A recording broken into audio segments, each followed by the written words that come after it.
COPWATCH, policing the police every single day. Ahí estaba yo en esa casa. Estábamos espiando todo. Antes está la escuela, sí, extraerla.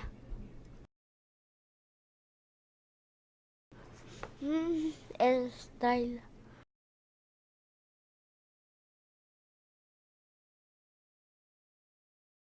Houston, Texas, a federal lawsuit filing on April 23 in an ongoing class action lawsuit revealed that immigrant children separated from their parents during both the Obama and Trump administrations were allegedly held down and forcibly injected with powerful psychiatric drugs while being held at the Shiloh Treatment Center, a government contractor south of Houston that houses undocumented immigrant minors.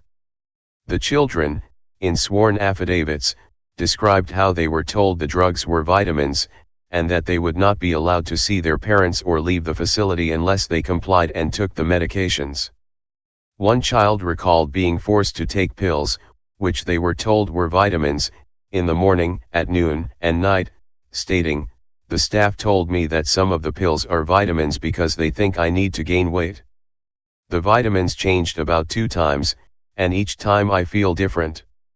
An investigation by ROLLE, for the Center for Investigative Reporting, found that one child was prescribed 10 different shots and pills including the antipsychotic drugs Latuda, Geodon, and olanzapine, the Parkinson's medication benztropine, the seizure medications clonazepam and Divalproex, the nerve pain medication and antidepressant duloxetine, and the cognition enhancer guanfacine. One child described being thrown against a door and choked by a supervisor until she passed out for trying to open a window. "The supervisor told me I was going to get a medication injection to calm me down," the girl said. "2 staff grabbed me, and the doctor gave me the injection despite my objection and left me there on the bed."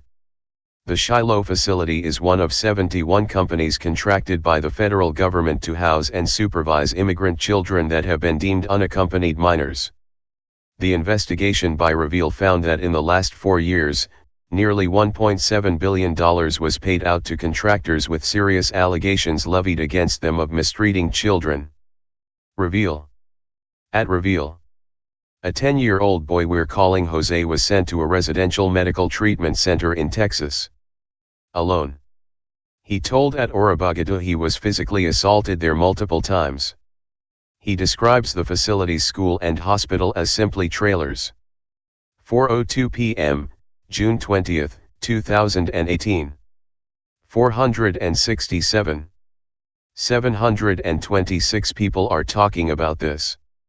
Despite the extremely serious allegation of child abuse being reported at these facilities, the federal government continued to utilize these same companies to house undocumented immigrant children. The records were filed in connection with an ongoing class action status lawsuit, alleging poor treatment of undocumented immigrant children in U.S. custody going back to 2013 under the Obama administration. It is important to note that the Trump administration's zero-tolerance policy was announced on April 6, 2018, thus the allegations in the lawsuit took place prior the implementation of treating illegal border crossings as a criminal infraction versus a civil infraction, meaning these are children that were separated from their parents prior to the new policy was announced. A report from the Washington Post explains. What changed was the administration's handling of these cases. Undocumented immigrant families seeking asylum previously were released and went into the civil court system, but now the parents are being detained and sent to criminal courts while their kids are resettled in the United States as though they were unaccompanied minors. After a holding period, DHS transfers children to the custody of the Office of Refugee Resettlement, or, in the Department of Health and Human Services. They spend an average 51 days at an or shelter before they're placed with a sponsor in the United States, according to HHS. The government is required to place these children with family members whenever possible, even if those family members might be undocumented immigrants. Approximately 85% of sponsors are parents who were already in the country or close family members, according to HHS. Some children have no relatives available, and in those cases the government may keep them in shelters for longer periods of time while suitable sponsors are identified and vetted. An attorney representing the children said that during the time period when children are forcibly separated from their parents, they often become depressed, angry, anxious and, sometimes, unruly, and that, in turn, encourages prescription of inappropriate medication by these facilities. Forensic psychiatrist Mark J. Mills, who was an expert witness for a 2008 lawsuit that forced the federal government to stop forcibly administering antipsychotic drugs to deportees, assessed materials found in the children's medical records and statements in the federal court filing. "You don't have to be a rocket scientist here. It looks like they're trying to control agitation and aggressive behavior with antipsychotic drugs," Mills said. "You don't need to administer these kinds of drugs unless someone is plucking out their eyeball or some such. The facility should not use these drugs to control behavior. That's not what antipsychotics should be used for. That's like the old Soviet Union used to do," he added. The Shiloh facility has been synonymous with mistreating children since December 2014, when Representative Sheila Jackson Lee, D. Houston, called for Shiloh to be shut down, citing reports from the Houston Chronicle of physical violence, unreasonable and excessive use of physical restraints, administering emergency medications without notice to governmental authorities, and several deaths of minor children while in custody.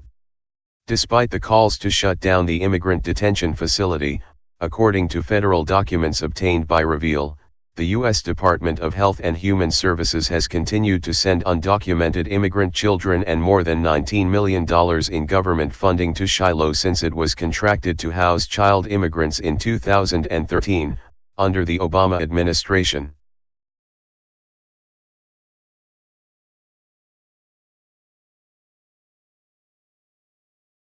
Police use who may want to retaliate against him physically. Hey Charlotte County, this is Charlotte County Cop Watch, and I just wanted you to know that I am using this stuff under fair use. And also remember to like and subscribe this channel. Also too, keep in mind I do not make any money on YouTube. This is 5 hours work a day, you know, fighting for freedom. And you can donate with PayPal and Patreon. I just want you to think about this. If everybody gives to PayPal and Patreon, Patreon is every month. Actually, PayPal you can do every month. I have 12,000 subscribers. If everybody gives, I can quit my regular job and go full-time investigations on Charlotte County and possibly even more and beyond. So just keep that in mind. If everybody helps out, I can go full-time doing this. Thanks.